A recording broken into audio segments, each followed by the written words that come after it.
అస్మద్గురుభ్యో నమః. శ్రీమాత్రే నమః. లలితా సహస్రనామం అన్నది మన పూర్వజన్మ సుకృతం వల్ల మనం చదువుకోగలుగుతున్నాం.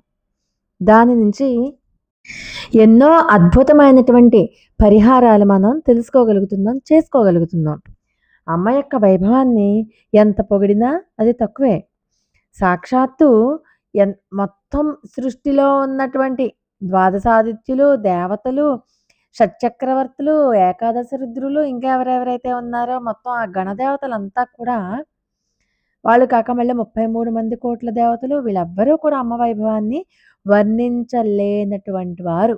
అంతటి అపారమైనటువంటి సర్వోత్కృష్ట దేవతగా బ్రహ్మాండ పురాణం అభివర్ణించింది అమ్మవారిని.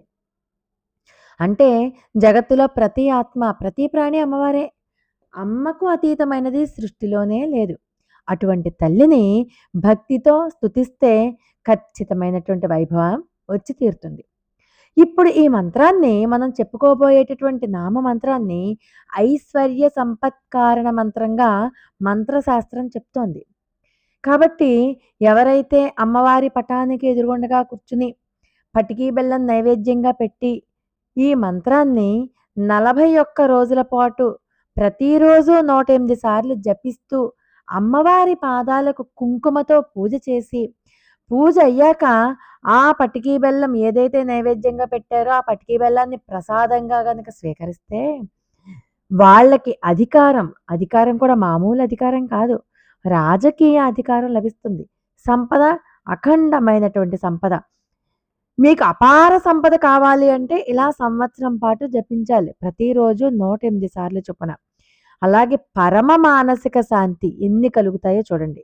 కుటుంబం దేనికి లోటు ఉండదు, తరతరాలుగా సుఖంగా ఉంటుంది కుటుంబం కూడా. ఇప్పుడు చెప్పుకోబోయేటటువంటి శ్లోకంలో 2 నామాలు ఉన్నాయి. 2 నామాలు కూడా 16 అక్షరాల నామాలే.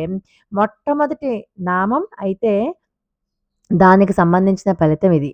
అది స్క్రీన్ మీద చెప్తాను, చూస్తూ ఉండండి. తర్వాత 2వ నామమంత్రం. ఈ 2వ నామమంత్రం, ఈ నామమంత్రాన్ని నుంచి భండాసుర వృత్తాంతం ఈ నామరూపంలో వర్ణించబడిందనమాట. కాబట్టి ఎవరైతే ఈ మంత్రాన్ని భక్తితో నిత్యము 11 సార్లు జపిస్తారో వాళ్ళకి జ్ఞానం వస్తుంది, ధారణాశక్తి పెరుగుతుంది. అలా కాకుండా మంత్రాన్ని 11 రోజుల పాటు ప్రతిరోజు 1000 సార్లు, అసలు నిజంగా చెప్పాలంటే అంకితో నిమిత్తం లేకుండా సమయం పెట్టుకోండి. ఒక 20 నిమిషాలనో, అరగంటో, 30, అలాగే ఎంతో కొంత 40 నిమిషాలో. ఎప్పుడైతే మీరు అంకెని మీరు కౌంట్ చేయకండి. మీకు కావాలంటే మంత్రం మొదలు పెట్టడానికి ముందు ఒకసారి 5 నిమిషాలకి ఎంత కౌంటింగ్ వస్తుందో చూసుకోండి, పక్కన పెట్టేయండి. ఆ తర్వాత మంత్రంతో అంకెతో పని లేకుండా మీకు నిమిషాలతో, అప్పుడు మీ దృష్టి అంతా కూడా కేవలం మంత్రం మీద ఉంటుందన్నమాట.